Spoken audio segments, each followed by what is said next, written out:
Today I've decided to talk about knee pain with everyone who's interested. Lots of things can cause knee pain. Let's just start out as we get into our middle age. We all get a little bit of wear and tear in our knee, and you can get a little bit of osteoarthritis, which causes knee pain, and then that can create some inflammation. And so your knee can have a flare up if you've got osteoarthritis, where it feels like it catches, or it'll have a sharpness to it for a period of time. Usually we can get you past that point. A lot of times people get afraid when they have a body part that starts giving them a sharp pain, but that doesn't always mean that something's majorly damaged. Sometimes it just means that something got irritated and it is inflamed, and so it's sharp when you get in a certain position or do a certain movement. Let me grab a model over here. So the knee, you have your kneecap and you have your big joint in your knee right here, and inside there is what's called a meniscus. You hear a lot of people have meniscus issues. It's like a ring of cartilage. I tell people the meniscus is like a gasket in there, and a lot of times people get a torn meniscus. Sometimes I think they do surgery too quickly on torn meniscus, because the meniscus is your major pad in between your big knee joint, and if they take chunks of that out, then you tend to get more osteoarthritis. Now, osteoarthritis is one thing that can cause knee pain. Another thing that causes knee pain is tendon issues or your bursa. So you got all kinds of tendons that hook to your knee that can get irritated or strained or overuse. You see a lot of overuse injuries with knee tendons, and they get inflamed and they get little tiny tears in them and they get irritated.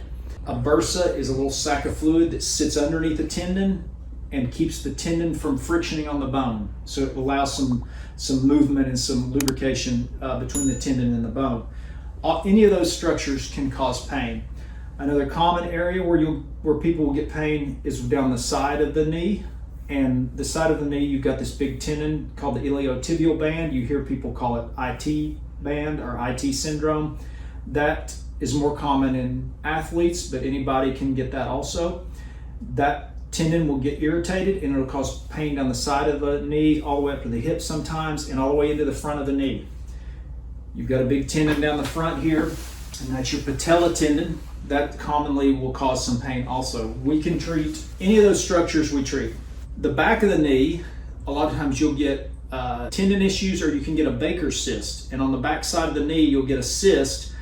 Usually this happens more as you get more degeneration in your knee. And then the back of the knee will hurt, and it can run down into the calf, or it can run up into the back of the thigh. So there are two main ways that we treat a knee in this clinic. We do a lot of focused massage work, but we also do a technique where we traction the knee, and we have a machine where we traction the low back on, or the neck, but we have a harness where we hook the knee in, and what we do is we spread that knee out. The traction pulls that knee pretty hard. It holds it for a period of time, for a minute, and then it lets off, and then it pulls it again, and it allows that knee joint to open up and draw some nutrients and some fluid in it so that the knee will heal. And we get very good results when we combine traction with massage.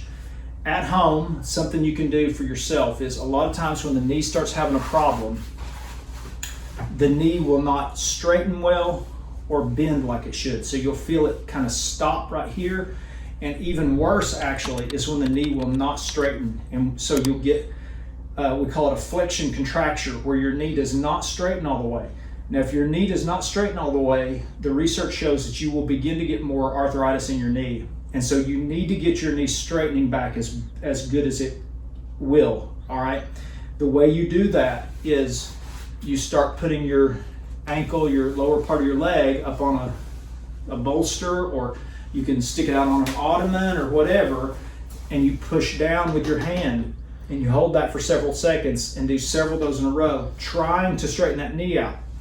You also want to help the knee with your own thigh. And so could you squeeze that muscle right there? Exactly. You squeeze the quadricep and force the knee down toward the surface that you're on. And so it feels like you're pushing your knee down, and your lower part of your leg's coming up all at the same time, but you're pushing that down and you're flexing this. Once again, you hold that for 5 or 10 count. While you flex it and push down hard, that strengthens your quad, and it also forces your knee to get straight. As your range of motion in your knee improves, then your knee pain typically goes away. I also recommend that you ice the knee about 30 minutes twice a day. That's another way to get inflammation out. There's good research that shows that ice will really help a knee just to feel better. So that's the things you can do at home. If you're having an issue with the knee, come in, let me evaluate it, and we can get a treatment plan ready for you.